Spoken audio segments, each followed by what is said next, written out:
سورہ آل عمران کی آیت 144 سے شروع کریں گے انشاءاللہ۔ اعوذ باللہ من الشیطان الرجیم، بسم اللہ الرحمن الرحیم۔ وما محمد الا رسول قد خلت من قبله الرسل فإن مات أو قتل انقلبتم على أعقابكم ومن ينقلب على عقبيه فلن يضر الله شيئا سيجزي الله الشاكرين۔ اس کا ترجمہ ہے محمد صلی اللہ علیہ وسلم صرف رسول ہی ہے، ان سے پہلے بہت سے رسول ہو چکے ہیں، کیا اگر ان کا انتقال ہو جائے یا یہ شہید ہو جائے تو تم اسلام سے اپنی ایڑیوں کے بل پھر جاؤ گے، اور جو کوئی پھر جائے اپنی ایڑیوں پر تو ہرگز اللہ تعالیٰ کا کچھ نہ بگاڑے گا، ان قریب اللہ تعالیٰ شکر گزاروں کو نیک بدلہ دیں گے۔ اس آیت کا کیا پس منظر ہے، کن حالات میں یہ آیت نازل ہوئی، تو ہم دیکھتے ہیں کہ پیچھے سے اگر ہم دیکھیں تو اللہ سبحانہ تعالیٰ نے جنگ احد کا بھی واقعات بیان فرما رہے اللہ تعالیٰ، اور ساتھ ساتھ مسلمانوں کی ان مسٹیکس کو نشاندہی کر رہے جس کی وجہ سے مسلمان جنگ ہار گئے تھے۔ ٹھیک ہے، تو پچھلے اسباق میں ہم نے دیکھا کہ اللہ تعالیٰ نے جنگ احد کا پس منظر بیان کرتے ہوئے مسلمانوں کی ایمانی کمزوریاں پوائنٹ آؤٹ کی کہ مال کی محبت، تمہیں مال کی محبت نے نقصان دیا۔ نمبر 2، تم کو رسول اللہ صلی اللہ علیہ وسلم کی نافرمانی نے تمہاری جیتی ہوئی جنگ کو ہار میں بدل دیا۔ پھر جنگ میں جب تم ہمت ہار گئے تو صبر اور تقوی سے کام نہیں لیا، اللہ کے دین پر جمے نہیں رہے تو تم نے مار کھائی دشمن سے اور تمہارا نقصان ہوا۔ اس جنگ میں شیطان نے یہ بات پھیلا دی، یہ افواہ اڑا دی، زور سے آواز لگا کے کہا کہ رسول اللہ صلی اللہ علیہ وسلم کو قتل کر دیا گیا ہے، نعوذ باللہ۔ تو جب یہ شیطان نے یہ خبر پھیلائی تو کیا ہوا کہ مسلمانوں نے کی ہمت ٹوٹ گئی۔ مسلمانوں، بہت سی کمزور ایمان والے مسلمان یا ایون مضبوط ایمان والوں کو بھی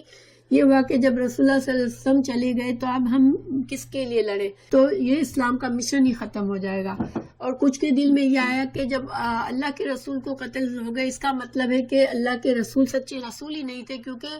رسول کو تو اللہ حفاظت فرماتا، تو جب اگر دشمنوں نے ان کو نقصان پہنچایا، ان کو قتل کر دیا، اس کا مطلب ہے کہ یہ اللہ کے رسول ہی نہیں ہے۔ تو اس طرح سے بہت سے لوگ جو بڑی جوش و خروش سے جنگ کے لیے گئے تھے، سب نے ہمت ہاری اور آپ صلی اللہ علیہ وسلم کو اکیلا چھوڑ دیا۔ صرف آپ صلی اللہ علیہ وسلم کے ساتھ صرف چند لوگ رہ گئے تھے۔ جس وقت ان جان بازوں نے اللہ کے رسول صلی اللہ علیہ وسلم کی حفاظت اپنے جسم سے کی، ان کے سارے وار اپنے جسم پر لیے، دشمنوں کے سارے وار جیسے ڈھال کی طرح آپ صلی اللہ علیہ وسلم کے آگے آئے، اور کئی صحابہ جو وہاں اس وقت موجود تھے یکے بعد دیگرے شہید ہو گئے اور اللہ کے رسول زخمی بھی ہوئے۔ تو اللہ تعالیٰ نے یہاں پر، چونکہ یہ کمزوری اس لیے ہوئی، یہ نقصان اس لیے ہوا کہ مسلمانوں کے دلوں میں رسول اللہ صلی اللہ علیہ وسلم کی محبت بہت زیادہ تھی، اور جب آپ بہت زیادہ انسان کسی محبت کرتا ہے کسی انسان سے، تو جب وہ انسان نہیں رہتا تو انسان جو محبت کرنے والے ہیں وہ اتنے ڈس ہارٹڈ ہو جاتے ہیں کہ اس صدمے کو برداشت نہیں کر سکتے۔ اسی لیے مسلمانوں کو ہمیشہ یہ سکھایا گیا ہے کہ اللہ کی محبت جو ہے وہ ہر چیز سے زیادہ ہو، ہر چیز سے بڑھ کر اللہ کی محبت ہو۔ حالانکہ رسول اللہ صلی اللہ علیہ وسلم کی محبت بھی ہمارے ایمان کا حصہ ہے، آپ صلی اللہ علیہ وسلم کا اکرام کرنا، آپ سے محبت کرنا، آپ سے محبت بلکہ اتنی زیادہ ہم سے کہی گئی ہے کہ ہمارے اولاد سے، ہمارے والدین سے زیادہ ہم ان سے محبت کریں، کیونکہ ہمیں ان کا اتباع کرنا ہے۔ جس سے محبت جتنی زیادہ ہوتی ہے، انسان اسی کے طریقے کو پسند کرتا ہے، اسی کے رضامندی کے کام کرنے کی کوشش کرتا ہے اور اسی کے بتائی باتوں پر عمل کرتا ہے۔ اس لیے یہ تو ایمان کا حصہ ہے، لیکن ایک فرق یہ ہے کہ انسان کو یہ پتا ہو کہ اللہ، اصل دین اللہ کا ہے، رسول بھی اللہ سبحانہ تعالیٰ ہی کی طرف سے ہے۔ تو اصل جو مقصد زندگی ہمارا یہ ہے کہ ہم اللہ کے دین کو اپنی زندگی میں لائیں، اور اللہ کے دین کا دفاع صرف اس لیے کریں کہ ہم اللہ سے محبت کرتے ہیں اور ہمیں اللہ کا دین دنیا میں آگے بڑھانا ہے. لیکن اس کے علاوہ اگر کوئی انسان کسی بھی امام یا پیر سے ملاقات ہوتی ہے، وہ اس سے اتنا متاثر ہوتا ہے کہ وہ دین پر چلنے لگتا ہے اور پھر وہ اس پرسن سے بہت محبت کرتا ہے. پھر کبھی اچانک سے ایسا ہوتا ہے کہ اس شخص کے اندر کوئی کمزوری نظر آ جاتی ہے کہ یہ آدمی جتنا میں بلند سمجھتا تھا اس کو اتنا بلند نہیں ہے، یا پھر وہ آدمی مر جاتا ہے، یا پھر کسی طرح اس آدمی سے انسان دور ہو جاتا ہے، تو آہستہ آہستہ وہ دین کا طریقہ چھوڑ دیتا ہے، پھر اپنے پہلے طریقے پہ چلا جاتا ہے، کیونکہ اس کا جو محبت کا منبع تھا وہ اللہ کی ذات کے بجائے وہ شخص تھا جو اب اس کی زندگی سے نکل گیا، تو اس کی جو ایمان تھا وہ اب ٹھنڈا پڑ گیا. لیکن اللہ تعالیٰ نے ان آیات میں ہمیں سکھایا کہ تمہاری محبت کا منبع اور تمہاری دین پر استقامت کی اصل وجہ اس لیے ہے کہ یہ اللہ کا دین ہے، تم اللہ کے لیے سب کچھ کر رہے ہو. تو اگر تم نے اللہ کے علاوہ کسی ذات کو وہ حیثیت دے دی کہ تمہارا ایمان پر چلنا بھی اس کی وجہ سے ہے، اور اگر وہ نہیں تو تمہارا ایمان چلا گیا، وہ نہیں تو تمہاری جان چلی گئی، تو پھر تمہارا ایمان صحیح ڈائریکشن نہیں ہے، تمہاری محبت کی ڈائریکشن غلط ہے. پھر تو یہ سمجھانے کے لیے اللہ تعالیٰ نے ان آیت کو نازل فرمایا. آیت کا ترجمہ پہلے ترجمہ کرتے پھر میں اس طرف آؤں گی. وما، اور نہیں ہے، محمد صلی اللہ علیہ وسلم، اللہ مگر رسول، ایک رسول، قد تحقیق خلط گزر چکے، من قبل ہی آپ صلی اللہ علیہ وسلم سے پہلے، الرسل بہت سے رسول، افہم ماتا اگر وہ مر جائیں، او قتلا یا وہ قتل کر دیے جائیں، انقلبتم کیا تم لوٹ جاؤ گے. انقلب کا مطلب ہوتا ہے انسان جس ڈائریکشن سے آیا تھا اس ڈائریکشن میں پھر سے الٹے پیر چلے جانا. یہ لٹرلی الٹے پیر پلٹ جانے کے معنی میں. کیا تم وہیں پر جہالت میں پھر چلے جاؤ گے، اپنے دین کو چھوڑ دو گے؟ کیا تم عقابکم، اپنی ایڑیوں پر تم پلٹ جاؤ گے. اور ایڑیوں پر پلٹنے کا یہ مطلب ہے کہ تم دوبارہ پیچھے پلٹ جاؤ گے، جہاں سے آئے تھے وہاں چلے جاؤ گے. وَمَن يَنْقَلِبْ، اور جو پلٹ جائے گا،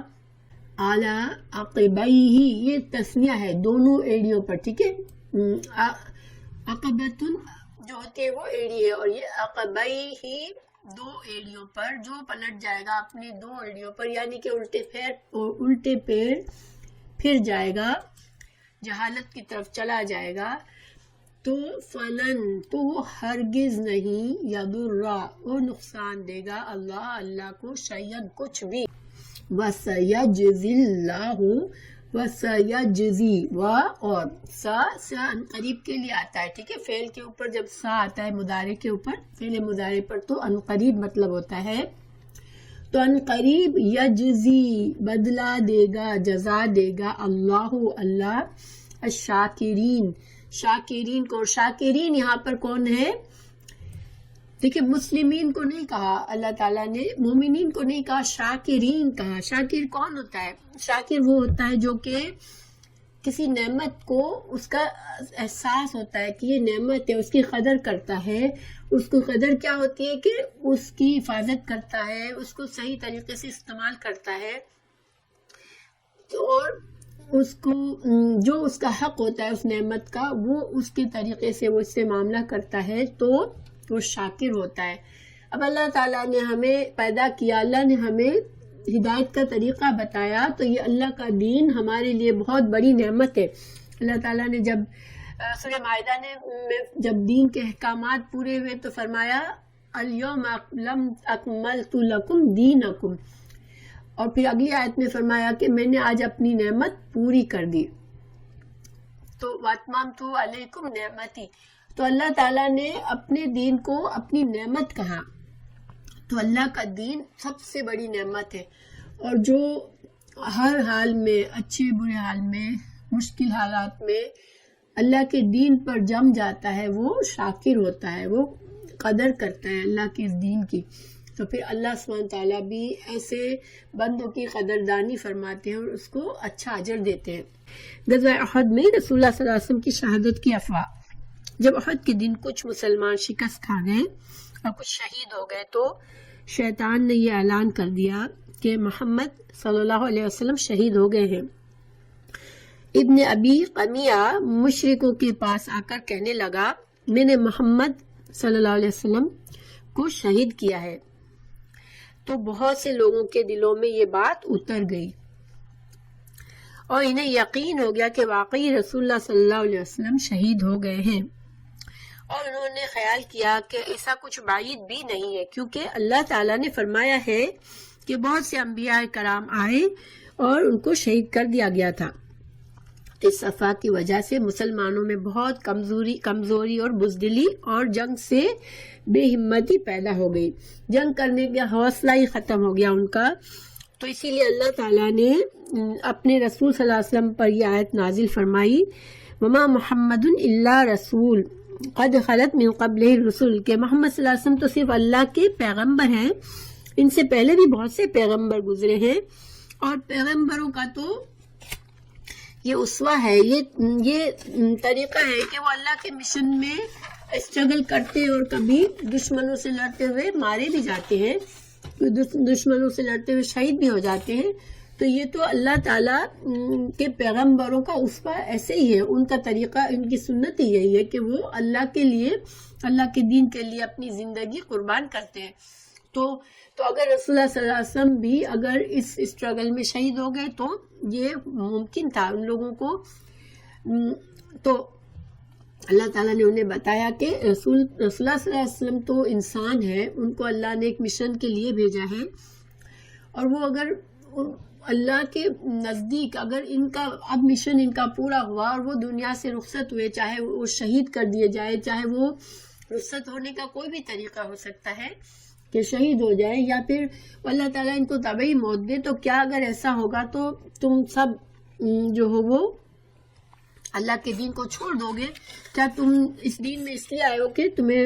صرف اللہ کے رسول صلی اللہ علیہ وسلم کی محبت میں آئے ہو؟ کیا تم اس دین میں کہ اگر ان کو کچھ ہوا تو تم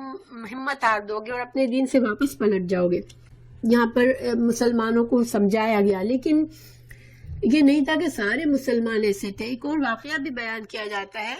کہ اس میں حضرت ابن ابو نجیح نے اپنے باپ سے روایت کیا ہے کہ ایک مہاجر کا ایک انصاری کے پاس سے گزر ہوا، جبکہ وہ انصاری خاک و خون میں تڑپ رہا تھا، یعنی کہ آلریڈی اتنا لڑ چکا تھا، زخمی ہو کے گر گیا تھا وہ میدان میں۔ تو اس گزرنے والے مہاجر نے اس سے کہا کہ اے فلاں، کیا تجھے یہ معلوم ہے کہ محمد صلی اللہ علیہ وسلم تو شہید ہو گئے؟ تو جو زخمی صحابی تھے انہوں نے جب یہ سنا تو اپنی اس حالت میں جس میں ان کی جان بھی ختم ہو رہی تھی، اس حالت میں انہوں نے کیا کہا کہ اس حالت میں بھی انصاری نے یہ سن کر کہا کہ اگر محمد صلی اللہ علیہ وسلم جام شہادت نوش فرما گئے ہیں تو آپ صلی اللہ علیہ وسلم نے، تو اس کا یہ مطلب ہوا کہ آپ صلی اللہ علیہ وسلم نے اللہ کے دین کو پہنچا دیا، کیونکہ اللہ تعالیٰ اپنے نبی صلی اللہ علیہ وسلم کے لیے ایک مشن کے ساتھ بھیجا تھا۔ تو اس صحابی نے کہا کہ اگر اللہ کے رسول صلی اللہ علیہ وسلم آج شہید ہو گئے، اس کا مطلب ہے انہوں نے جتنا دین ہم تک پہنچانا تھا وہ اب پہنچا چکے ہیں، لہٰذا جاؤ اور اپنے دین کو بچاؤ۔ اب جو رسول اللہ صلی اللہ علیہ وسلم نے ہم کو دین دیا ہے، تم جاؤ اس کے لیے لڑو، اس کو بچاؤ اور جہاد کرو۔ تو یہ دیکھیں کہ جو شخص خود تڑپ رہا ہے زخموں سے، اس نے کتنی بڑی شاندار بات کہی کہ اب آپ صلی اللہ علیہ وسلم اگر رخصت ہو گئے تو گویا کہ اللہ تعالیٰ نے جتنی ہدایت بھیجنی تھی اب بھیج دی، اب ہم کو اس ہدایت کی حفاظت کرنی ہے اور اس کے لیے ہمیں آج دشمن سے لڑنا ہے۔ تو پھر اللہ تعالیٰ نے یہ آیت نازل فرمائی، یہ بحیقی کی روایت ہے۔ تو بہرحال اس آیت سے مسلمانوں کے لیے دو فائدے کی اللہ تعالیٰ نے، ایک تو مسلمانوں کو ان کی غلطی کا احساس دلایا کہ رسول اللہ صلی اللہ علیہ وسلم کی وفات کا سن کر تم اس طرح سے ہمت ہار بیٹھے، یہ ایمان کے خلاف تھا، یہ تمہارے ایمان کے خلاف تھا اور تم جنگ کا میدان چھوڑ کر چلے گئے۔ جب ایک مسلمان مومن جب اللہ کی راہ میں جب جہاد کا موقع آ جاتا ہے، جب جہاد میں اترا ہوا ہوتا ہے، دشمن سامنے ہوتا ہے، اس وقت ایک مومن کی شان نہیں ہے کہ وہ بھاگے کسی بھی وجہ سے وہ جنگ کے میدان کو، اس لیے کہ مومن کو ہر حال میں اللہ پر بھروسہ کرنے کا ہے۔ پھر آگے اللہ تعالیٰ فرما رہے ہیں افئن، پھر اگر ماتا وہ مر جائے، او قتلا اگر یا قتل کر دیے جائے تو تم کیا پلٹ جاؤ گے؟ اللہ تعالیٰ نے ایک طرح سے مومنوں کو جھنجھوڑا کہ کیا بھلا محمد صلی اللہ علیہ وسلم کو موت اگر آ جائے گی جنگ کے میدان میں، یا وہ جنگ کے میدان میں شہید کر دیے جائیں گے، یا وہ اس دنیا سے طبعی موت ان کو آئے گی، تو کیا تم دین کو چھوڑ دو گے؟ تو اگر تم اسلام میں داخل ہو کر مرتد ہو گئے تو پھر تم خود اپنی جان پر دشمنی کر رہے ہو، اپنی جان پر ظلم کر رہے ہو، اللہ کا تم کچھ بھی بگاڑ نہیں سکتے، کیونکہ فَلَن يَضُرَّ اللَّهَ شَيْئًا، تم اللہ کو کوئی نقصان نہیں دو گے اپنے دین کو چھوڑنے پر، کیونکہ اللہ تو بے نیاز ہے۔ اللہ تعالیٰ نے ان لوگوں کا بتایا کہ جو اللہ کی اطاعت پر جمے رہیں گے ہر وقت اور ہر حالات میں، اللہ کے دین کی مدد کریں گے اور رسول صلی اللہ علیہ وسلم کی تابعداری میں خوب جم جائیں گے، تو پھر اللہ ان کو شاکرین کو اللہ تعالیٰ اچھا اجر دے گا۔ اس میں ایک حدیث ہے، میں آپ کو وہ بتاتی ہوں، ٹھیک ہے؟ یہ لمبی حدیث ہے کیونکہ میں نے بتایا کہ اس آیت سے دو فائدے ہوئے۔ ایک تو اس وقت مسلمانوں کے دل مضبوط کیے گئے، ان کو ان کی غلطی کا احساس دلایا گیا جنگ احد میں، تاکہ وہ آئندہ کی جنگوں میں اس طرح کے بیہیویئر سے بچ جائے، ٹھیک ہے؟ اور دوسرا فائدہ یہاں پر یہ تھا کہ ظاہری بات ہے رسول اللہ صلی اللہ علیہ وسلم کو جب بھی موت آنی تھی اللہ کے حکم سے، تو اللہ تعالیٰ جانتا تھا کہ اللہ کے رسول کے صحابہ کرام اپنے رسول سے بہت زیادہ پیار کرتے ہیں اور وہ ان کے لیے یہ صدمہ بہت ہی شدید ہوگا، تو ایک طرح سے اللہ تعالیٰ نے اس وقت کے لیے ایک ہتھیار ان کو دے دیا کہ اس آیت کو یاد کریں گے تو اللہ تعالیٰ ان کے دل تھام لے گا۔ بخاری کی حدیث یہ ہے کہ حضرت ابوبکر صدیق نے، امام بخاری رحمہ اللہ فرماتے ہیں کہ حضرت عائشہ رضی اللہ عنہا کی روایت ہے کہ حضرت ابوبکر صدیق مقام سخ میں اپنی رہائش سے گھوڑے پر تشریف لائے، کیونکہ حضرت ابوبکر صدیق کی ایک وائف جو تھی وہ مدینہ سے تھوڑے فاصلے پہ تھی، سخ کے مقام پر، تو ان کے پاس وہ گئے ہوئے تھے۔ ان کو جب اطلاع ملی تو وہ اپنے گھوڑے پر تیزی سے آئے، تشریف لائے اور پھر گھوڑے سے اتر کر مسجد میں آ گئے اور لوگوں سے کوئی بات نہ کی، اور حضرت عائشہ رضی اللہ عنہا کے پاس چلے آئے اور رسول اللہ صلی اللہ علیہ وسلم کی طرف متوجہ ہوئے۔ اس وقت آپ صلی اللہ علیہ وسلم کو دھاری دار حبری کپڑے سے ڈھاکا ہوا تھا، ٹھیک ہے؟ آپ صلی اللہ علیہ وسلم اپنے حجرے میں ہی آپ صلی اللہ علیہ وسلم کو لٹایا ہوا تھا اور ایک دھاری دار کپڑے سے آپ کے جسم مبارک کو ڈھانپ دیا گیا تھا، تو حضرت صدیق اکبر نے آپ صلی اللہ علیہ وسلم کے چہرے سے کپڑے کو ہٹایا اور آپ پر جھک گئے اور بوسہ دیا اور رونے لگے اور کہنے لگے، میرے ماں باپ آپ پر قربان، اللہ کی قسم اللہ آپ پر دو موتوں کو جمع نہیں کرے گا، جو موت آپ کے لیے لکھ دی گئی تھی وہ آپ پر وارد ہو چکی۔ یہ جو تھی یہ صحیح بخاری کی حدیث تھی۔ اب یہ مطلب کیا ہے؟ حضرت ابوبکر صدیق نے یہ کیوں جملہ کہا کہ اللہ آپ پر دو موتیں وارد نہیں کرے گا؟ کیونکہ ہوا یہ تھا کہ جب حضرت ابوبکر صدیق مسجد میں داخل ہوئے تو صحابہ کرام عجیب و غریب حالت میں تھے، کوئی زمین پہ گرا ہوا تھا، کوئی زور زور سے کہہ رہا تھا کہ نہیں آپ صلی اللہ علیہ وسلم کا انتقال نہیں ہوا۔ حضرت عمر فاروق جو تھے وہ اتنے مضبوط اور کبیر صحابہ میں سے ہیں، وہ بھی اتنے شوق میں تھے کہ وہ کہہ رہے تھے کہ نہیں آپ صلی اللہ علیہ وسلم کا انتقال نہیں ہوا ہے اور جو یہ کہے گا وہ جھوٹا ہے۔ تو حضرت ابوبکر صدیق نے اس وقت کچھ کسی کو نہیں کہا اور یہ جملہ آپ صلی اللہ علیہ وسلم کے سامنے یہ کہا کہ نہیں اللہ آپ کو ایک ہی موت دے گا اور آپ کی موت آ چکی ہے، یعنی کہ یہ جو لوگ کہہ رہے ہیں کہ آپ ابھی نہیں مرے ہیں تو ابھی وہ غلط کہہ رہے ہیں، آپ صلی اللہ علیہ وسلم کی جو ایک موت لکھی تھی دنیا کی وہ آ چکی ہے۔ تو اسی سے فردر اس کے بارے میں امام زہری نے ابو سلمہ کی سند سے حضرت ابن عباس سے روایت کی ہے کہ حضرت ابو بکر جب آئے تو اس وقت کا حال بتا رہے ہیں، حضرت ابن عباس جو ہیں اس وقت کا حال ہم کو بتا رہے ہیں۔ جب حضرت ابوبکر صدیق مسجد میں داخل ہوئے تھے تو اس وقت کیا دیکھتے کہ عمر رضی اللہ عنہ لوگوں سے گفتگو کر رہے تھے۔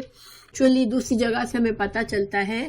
دوسری حدیثوں سے کہ وہ لوگوں سے انکار کر رہے تھے کہ نہیں اللہ کے رسول نہیں انتقال کر گئے اور جو یہ کہے گا میں اس کی گردن اڑا دوں گا. تو حضرت ابوبکر صدیق نے ان سے کہا عمر بیٹھ جاؤ، مگر حضرت عمر نے بیٹھنے سے انکار کیا. لوگ حضرت عمر کو چھوڑ کر حضرت ابوبکر صدیق نے پھر حضرت عمر کو چھوڑ کر ایک طرف ہو کے خطبہ شروع کیا. تو جب آپ نے خطبہ پڑھنا شروع کیا تو لوگ حضرت عمر فاروق کو چھوڑ کر حضرت ابوبکر صدیق کی طرف متوجہ ہو گئے. تو آپ نے فرمایا اما بعد، حضرت ابوبکر صدیق نے کہا اما بعد، یعنی اپنے خطبے کی دعا کے بعد کہا، درود و سلام اور حمد و ثنا کے بعد کہا اما بعد، جو حضرت محمد صلی اللہ علیہ وسلم کی عبادت کرتا تھا تو حضرت محمد صلی اللہ علیہ وسلم وفات پا گئے ہیں، اور جو اللہ کی عبادت کرتا تھا تو اللہ تعالیٰ کی ذات گرامی تو زندہ ہے جس کو فنا نہیں، کیونکہ اللہ تعالیٰ نے فرمایا ہے. پھر حضرت ابوبکر صدیق نے اس آیت کی تلاوت فرمائی، وما محمد الا رسول قد خلت من قبلہ الرسل سے پوری آیت جو ابھی ہم نے پڑھی وہ پوری آیت پڑھی حضرت ابوبکر صدیق نے. حضرت ابن عباس بیان کرتے ہیں کہ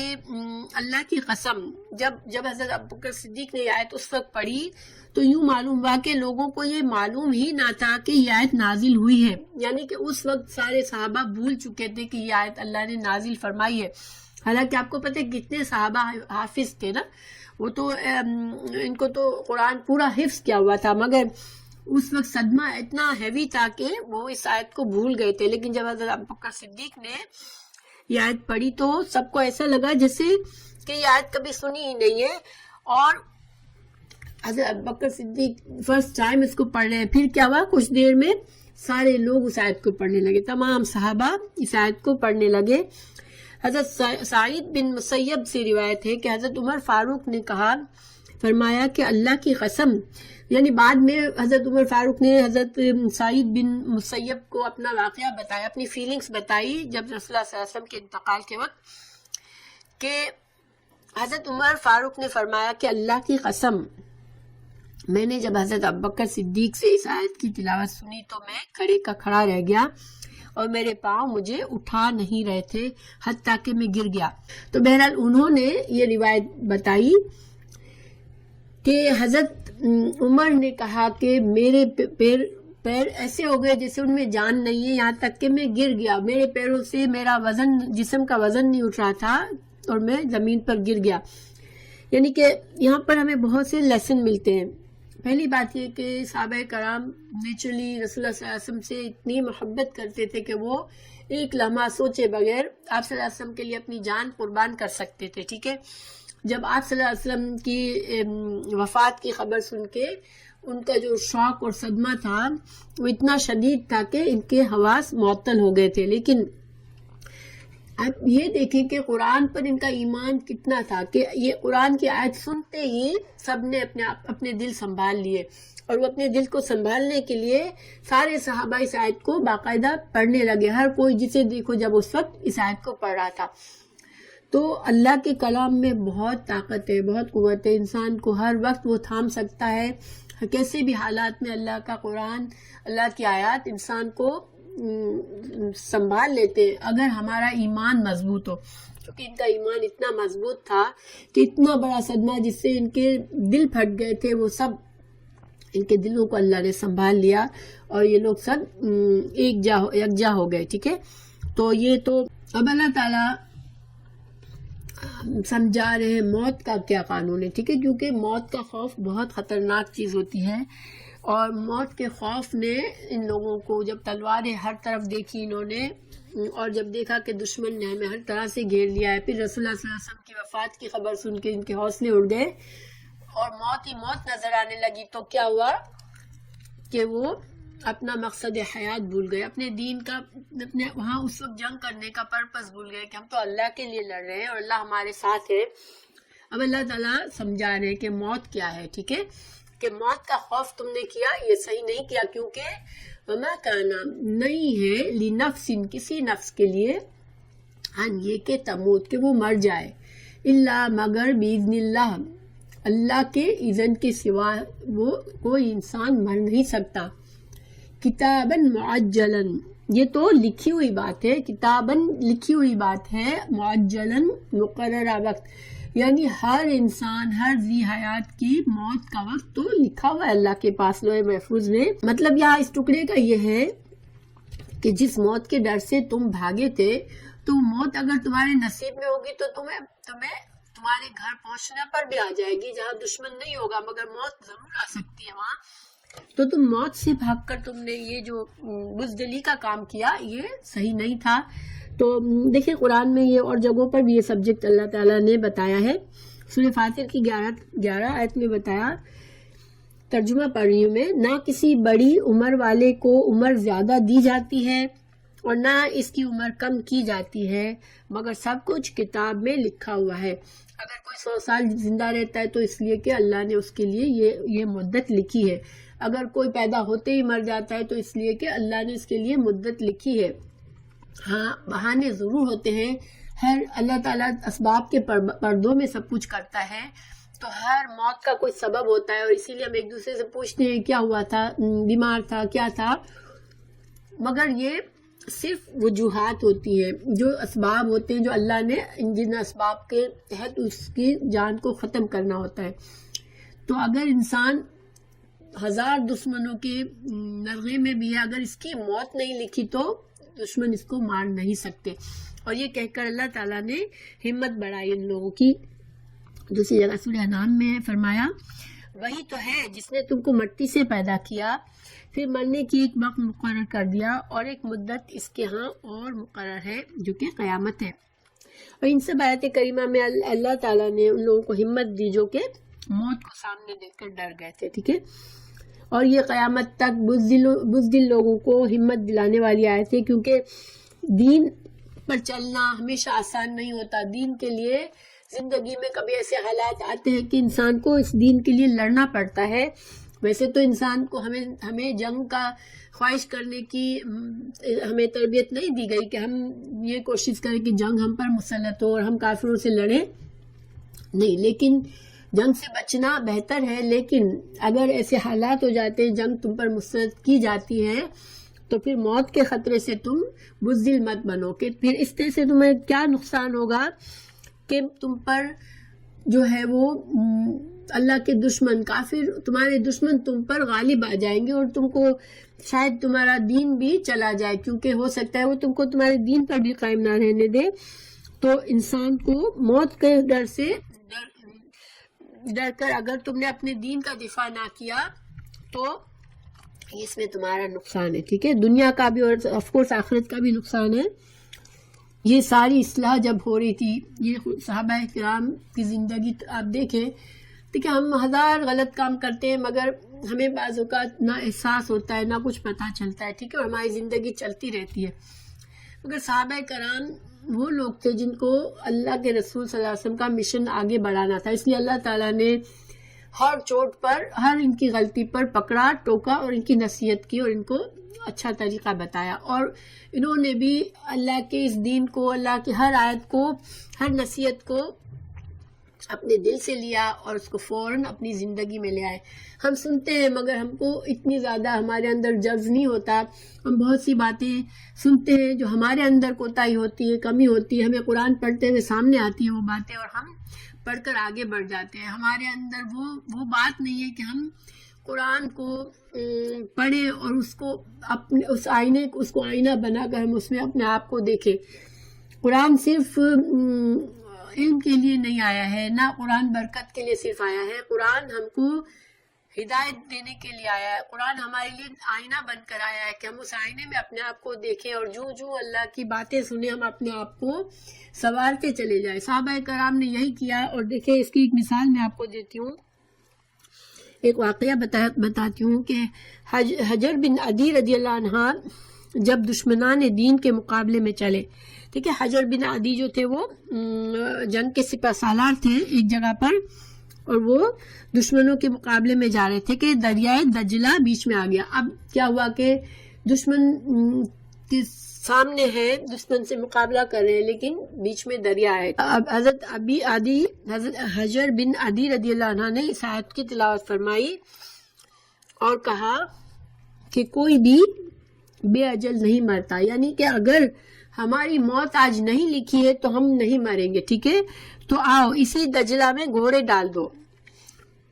یہ فرما کر آپ اپنا گھوڑا دریا میں ڈال دیتے ہیں، اور آپ کی دیکھا دیکھی اور لوگ بھی اپنے گھوڑوں کو پانی میں ڈال دیتے ہیں، اور دشمن کا خون خوش ہو جاتا ہے۔ دشمن دریا کے اس پار حیران ہو کے دیکھ رہے ہیں کہ یہ کیسے پاگل لوگ ہیں، ان پر ہیبت طاری ہو جاتی ہے اور کہنے لگتے ہیں کہ یہ تو دیوانے آدمی ہیں، یہ تو پانی کی موجوں سے بھی نہیں ڈرتے، بھاگو بھاگو۔ چنانچہ سب کے سب بھاگ کھڑے ہوئے اور مسلمانوں کو وہ علاقہ فتح ہوا۔ دیکھیں یہ ہوتا ہے جب انسان اللہ کی قرآن تو انسان کی زندگی بدلنے والی چیز ہے، ٹھیک ہے؟ اگر ہم قرآن کو صحیح معنوں میں ہر آیت پر غور کریں اور اس کو ہم اپنی زندگی میں لائیں اور اپنی زندگی کے واقعات، ہر واقعے کے مطابق ہم سوچیں کہ ایسے مقامات کے لیے ہمیں قرآن نے کیا سمجھایا ہے، تو انشاءاللہ ہم جو ہے وہ بہتر انسان بن جائیں گے، ہماری زندگیاں ہمارے لیے آسان ہو جائیں گی، ہماری زندگی کے مصائب ہم کو بڑے نہیں لگیں گے، کیونکہ ہمارا اللہ پر توکل بڑھ جائے گا کہ اللہ ہمارے ساتھ ہے ہر حال میں، کیونکہ اللہ ہے مومنوں کے ساتھ ہے ہمیشہ۔ اللہ تعالیٰ مزید سمجھا رہے ہیں وَمَن يُرِدْ، اور جو کوئی ارادہ کرے گا، جو کوئی خواہش رکھے گا ثواب دنیا، دنیا کے لیے نیت رکھے گا، نُؤْتِیہِ، ہم دیں گے اس کو، منہا، اس میں سے، ٹھیک ہے؟ وَمَن يُرِدْ ثواب الآخرہ، اور جو ارادہ کرے گا آخرت کا، نُؤْتِیہِ منہا، ہم اس کو اس میں سے دیں گے، وَسَنَجْزِي الشَّاکِرِینَ، ہم قریب جزا دیں گے شکر کرنے والوں کے لیے۔ دیکھیں انسان جو ہے نا، زندگی ہماری دن رات ہم جو بھی کچھ کرتے ہیں دنیا میں، ٹھیک ہے، ہم ہر وقت ہمارا کوئی مشن ہوتا ہے، کبھی چھوٹا مشن ہے، کوئی بڑا مشن ہے، لیکن ایک پرپز ہوتا ہے، ہمیں کچھ طرف ہم جا رہے ہوتے ہیں۔ ہمارا ارادہ سے کیا مطلب ہے کہ ہمیں کوئی کام کہیں پہنچنا ہے، کوئی کام فنش کرنا ہے، ہم کوئی بھی کام کرتے ہیں اس کا ایک مقصد ہوتا ہے، ٹھیک ہے؟ اگر کچن میں گئے تو ہمیں کھانا تیار کرنا ہے، ہمارا یہ مقصد ہے کہ کھانا تیار کر کے ہمیں کھانا کھانا ہے، اس لیے ہم تیار کر رہے ہیں۔ اسی لیے ہم دنیا کی تعلیم کرتے ہیں تو ہمیں یہ ارادہ ہوتا ہے کہ ہمیں ایجوکیشن سے اچھی جاب کر کے اپنی زندگی کو اچھا بنانا ہے، یعنی کہ جب بھی کوئی ارادہ انسان ہو، ہر بڑے کام سے پہلے انسان کا ایک ارادہ ہوتا ہے، ٹھیک ہے؟ اچھا، اللہ تعالیٰ یہ فرما رہے ہیں کہ تمہارے سارے ارادے اگر صرف دنیا کے لیے ہے کہ میں دنیا کے لیے مجھے یہ کام ختم کر لوں، مجھے وہ کام ختم کرنا ہے، مجھے تعلیم حاصل کرنی ہے، مجھے اچھا جاب لینا ہے، مجھے اچھا گھر بنانا ہے، مجھے اچھی فیملی رن کرنی ہے، مجھے اچھا اسٹیٹس چاہیے، مجھے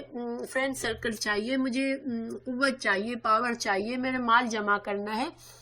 ان ساری چیزوں کے لیے پہلے انسان کا ارادہ ہوتا ہے، پھر وہ اس کی طرف چلتا ہے، محنت کرتا ہے، کام کرتا ہے، بالکل بغیر کوئی ارادے، بغیر کوئی پلاننگ کے کہ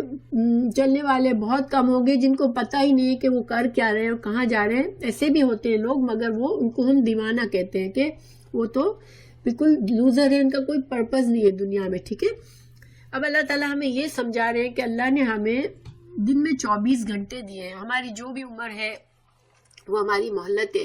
اس ساری مہلت میں ہم بہت سارے ارادے کریں گے، بہت سارے کام کریں گے، لیکن ہمارے یہ ارادوں کا سرکل ہے، جو ہمارے محنت کا، کوشش کا سرکل ہے، یہ دنیا کی حد تک ہے، صرف دنیا دنیا دنیا، ہمیں آخرت کا ارادہ دماغ میں نہیں آتا۔ حالانکہ ہم مسلمان ہیں، ہم جانتے ہیں ہمیں مرنا ہے، ہمیں اللہ کو جواب دینا ہے، ہمیں ہمارے اعمال دیکھے جائیں گے، ہمیں اس کے برابر بدلہ دیا جائے گا، لیکن صبح سے رات تک ہم اپنے آپ کو دیکھ سکتے ہیں کس حد تک، ٹھیک ہے، کس حد تک ہماری سوچ دنیا میں ہے، 24 گھنٹے کا کتنا وقت ہمارا فوکس آخرت پر ہوتا ہے کہ یہ میں کام اپنی آخرت کے لیے کر رہی ہوں، ٹھیک ہے؟ اب اللہ تعالیٰ فرما رہے ہیں کہ جس کا سارا وقت، زندگی کی ساری مہلت اس نے صرف دنیا کے ارادے میں گزار دی، دنیا کے مقاصد میں گزار دی، تو کیا ہوگا؟ اللہ اس کو دے گا، دنیا دے گا، کیونکہ منہا اس میں سے، یعنی جتنی اس کی کوشش ہوگی اس میں سے جو کچھ اس کے نصیب میں ہوگا. دیکھیے دنیا میں بھی اللہ نے یہ وعدہ نہیں کیا کہ تم کوشش کرو گے تو دنیا ساری کی ساری تمہیں مل جائے گی. ٹھیک ہے، دنیا میں منہا اس میں سے کچھ دے گا اللہ. کتنا دے گا؟ جتنا تمہارے نصیب میں اللہ نے پہلے سے لکھ دیا ہے اتنا دے گا تمہیں. یعنی کوئی انسان سارے اپنی ایفرٹ لگا لے، کچھ بھی کر لے. ٹھیک ہے، بعض آپ نے دیکھا بعض اوقات لوگ اتنی محنت کرتے ہیں پھر بھی کامیاب نہیں ہوتے. کسی کام کے لیے دھن پڑی ہوئی ہوتی ہے، ان کو دنیا چھوڑ کے اسی کام کے پیچھے پڑے ہوتے ہیں، مگر وہ کام ہوتا ہی نہیں ہے. کیوں نہیں ہوتا؟ کہ ان کے نصیب میں نہیں تھا تو ان کو نہیں ملے گا. ہاں البتہ محنت کرنے سے بہت سے کام ملتے بھی ہیں، بہت سی چیزیں ہوتی بھی ہیں. وہ کیوں ہوتی ہے؟ کہ اللہ نے پہلے سے لکھا ہوا ہوتا ہے کہ یہ بندہ کو مجھے یہ دینا ہے. ٹھیک ہے، تو دنیا میں اس کو سب کچھ مل گیا. لیکن جب ایسے لوگ آخرت میں جائیں گے تو ان کے لیے پھر کوئی بدلہ نہیں ہوگا، کیونکہ انہوں نے آخرت کا سوچا ہی نہیں تھا. اللہ تعالیٰ فرمائے اس کے مقابلے میں جو چاہتا ہے آخرت کا بدلہ، آخرت کا ثواب چاہتا ہے، آخرت کا جب اجر چاہتا ہے، ہر کام سے پہلے یہ دیکھتا ہے کہ میری آخرت کا کچھ اس میں نقصان تو نہیں ہے. چاہے وہ دنیا کے فائدے کے کام ہو، لیکن وہ کیا پوچھتا ہے خود کو، کہیں میرا اللہ ناراض تو ہوگا نہیں اس سے، میری آخرت تو نہیں خراب ہو جائے گی میرے اس ارادے سے، میرے اس کام سے. تو پھر وہ کرتا ہے. ٹھیک ہے، تو جب جو انسان چاہے دنیا کے کام کرے مگر اس کی نظر آخرت پر ہے کہ میری کوئی دنیا کے کام میں کسی کوشش میں ایسا کام نہ شامل ہو جائے جس سے میرا رب مجھ سے ناراض ہو جائے اور میری آخرت بگڑ جائے، تو ان کو کیا ہوگا؟ اللہ ان کو کیا دے گا؟ نوتیہ منہا، دنیا میں سے بھی دے گا. ٹھیک، منہا دنیا سے ہے. ٹھیک ہے، کہ اللہ تعالیٰ اس کو دنیا میں اس کے نصیب میں جو لکھا ہے وہ اس کو دے گا. ٹھیک ہے، وَسَنَجْزِي شاکر، لیکن شاکرین جن کو اللہ کے دین کی قدر ہے، جن کو اللہ سے محبت ہے، جو اللہ کی نعمتوں کا شکر کرتے ہیں کہ اللہ نے مجھے زندگی دی، اللہ کی نعمت ہے، اللہ نے مجھے موقع دیا کہ میں اس زندگی میں کچھ کما لوں آخرت، تو یہ اللہ کا شکر ہے، تاکہ میں اس زندگی کو ضائع نہ کر بیٹھوں، میں اس کی قدر کروں، میں اس کے ہر لمحے کو اللہ کی رضا کے لیے استعمال کروں. تو پھر اللہ اس کو بہت بہترین اس کی جزا دے گا. اب دیکھیں اس کا یہ مطلب نہیں ہے کہ انسان اللہ والا بن گیا تو اب دنیا چھوڑ دے. ہم لوگوں کے ذہن میں یہ ہوتا ہے کہ اللہ والا وہ ہوتا ہے جس کی کوئی دنیا، وہ دیوانہ ہوتا ہے، بالکل اللہ اس کے دماغ میں ہوتا ہے، اس کے دماغ میں کچھ ہوتا ہی نہیں. یہ مطلب نہیں ہے. دنیا میں تو ہمیں اپنے معاملات کرنے ہیں اور دنیا کے معاملات ہماری زندگی کا بہت سا حصہ لے لیتے ہیں، مگر اگر ہماری نیت اس طرح کی ہوگی کہ ہر کام میں ہم اللہ کی رضا کا خیال رکھیں گے تو ہمارا ہر کام اجر و ثواب ہی ہے انشاءاللہ. ہماری اپنی، چاہے ہم کھانا کھا رہے ہیں اپنے پیٹ بھرنے کے لیے، مگر اللہ ثواب دے گا کہ ہم نے حلال کی کوشش کی اور ہمیں اس کا اجر ملے گا. اگر ہم اپنی ورزش کر رہے ہیں، اپنا جسم بنا رہے ہیں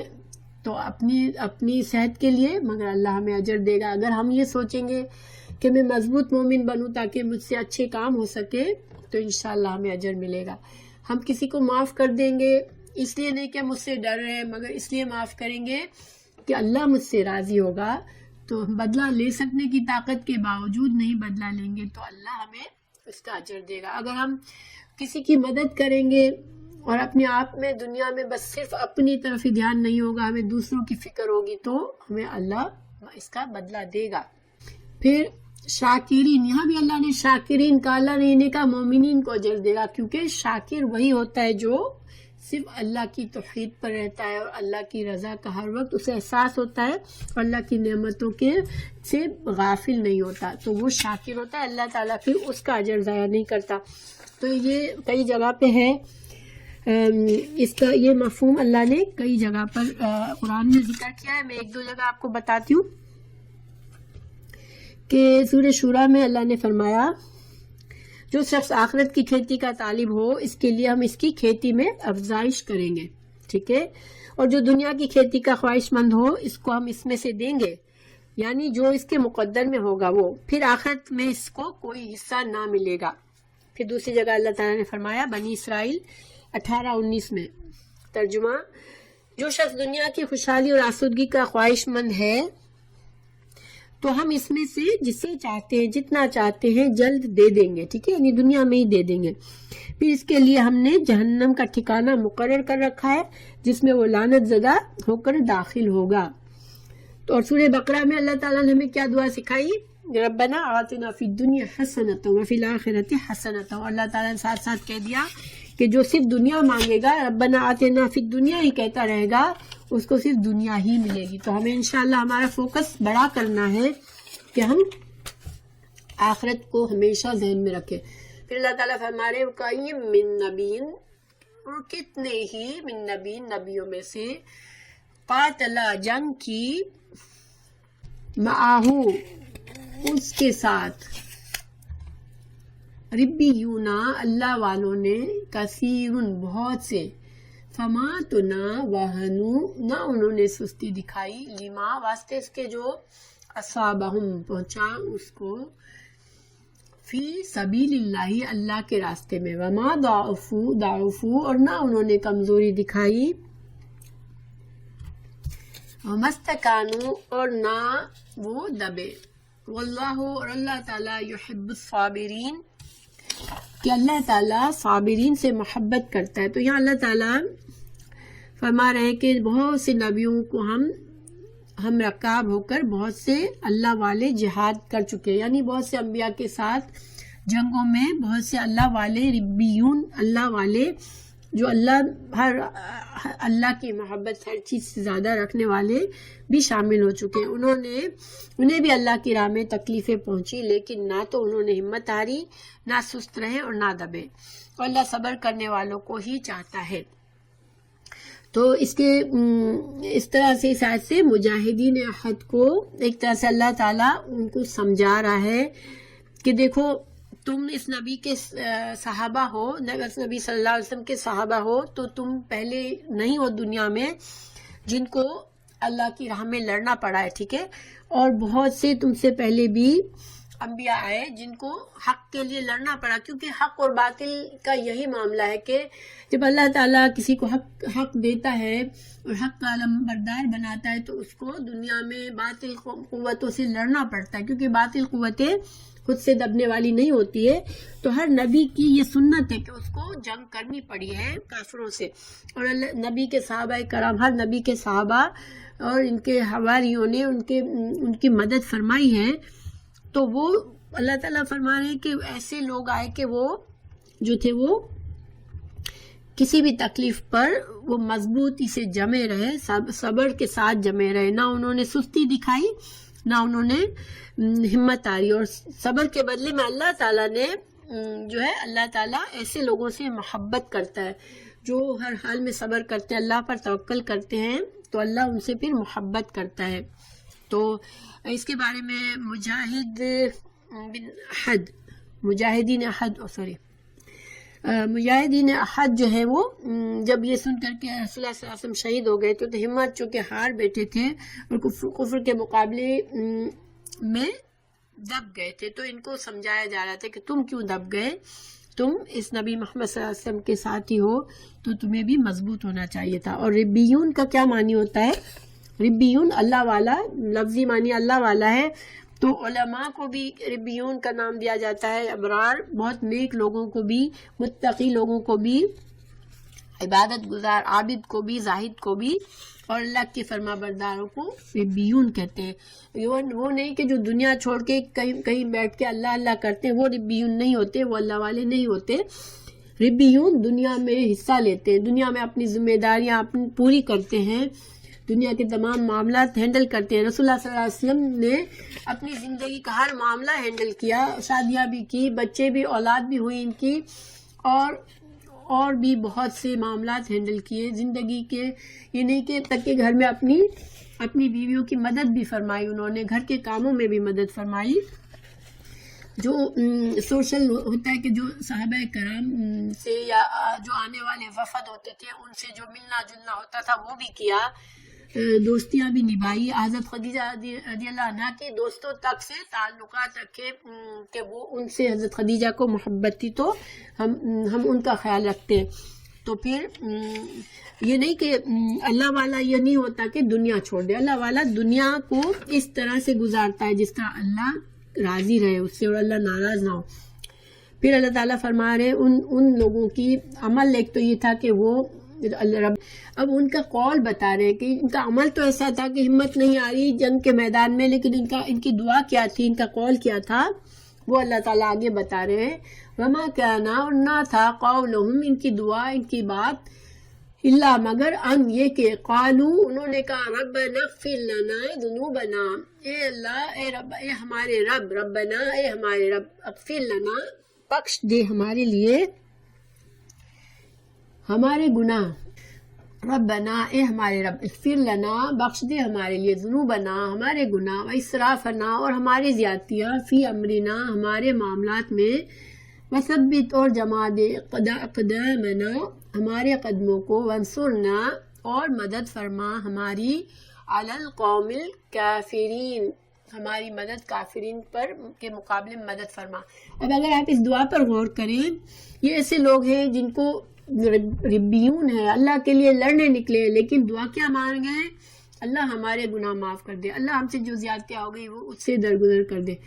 دیکھیں ہم تو اتنا سا چھوٹا سا نیکی کا کام کرتے ہیں تو ہم اتنے خوش ہوتے ہیں کہ ہم نے بہت نیکی کی، لیکن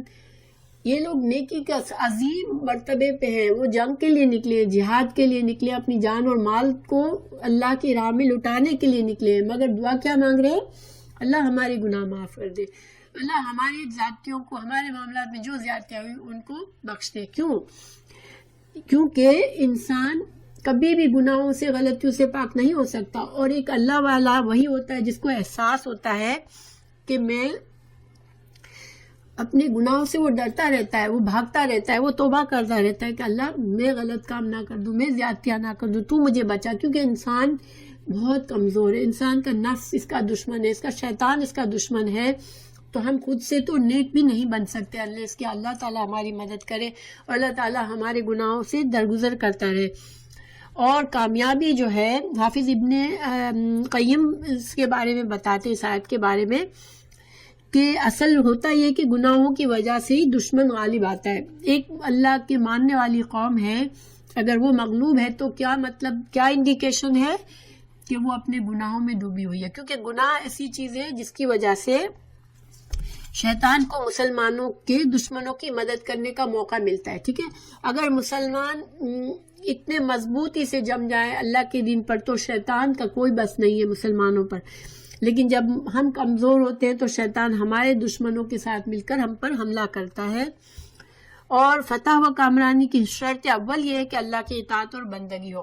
اگر ہم اللہ کی اطاعت سے ہٹتے ہیں تو پھر ہم یہ سمجھیں کہ ہم تمام قوموں پر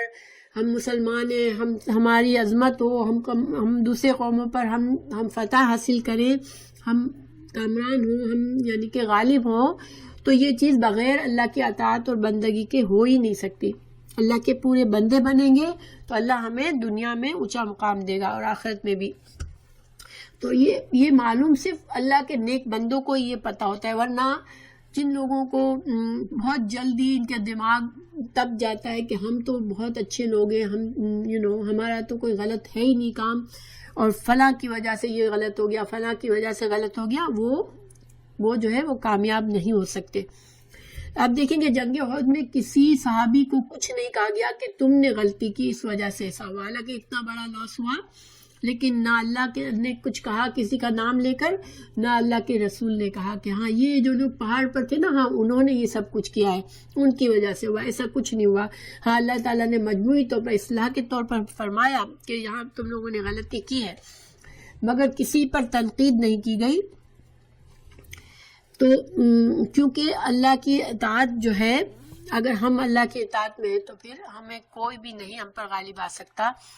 پھر انہوں نے دعا مانگ، ان کی اور دعا کیا ہے کہ اللہ ہمارے قدموں کو جما دے. تو اللہ سبحانہ تعالیٰ سے اگر ہم آج اپنی عزت چاہتے ہیں، ہم غلبہ چاہتے ہیں، ہم چاہتے ہیں کہ مسلمانوں کو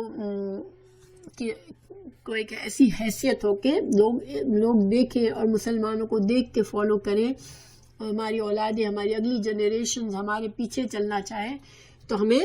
ایسا مسلمان بننا پڑے گا، اپنے گناہوں سے، اپنی غلطیوں، اپنی زیادتیوں کو دور کرنا پڑے گا، اور اللہ سے مدد مانگنی پڑے گی۔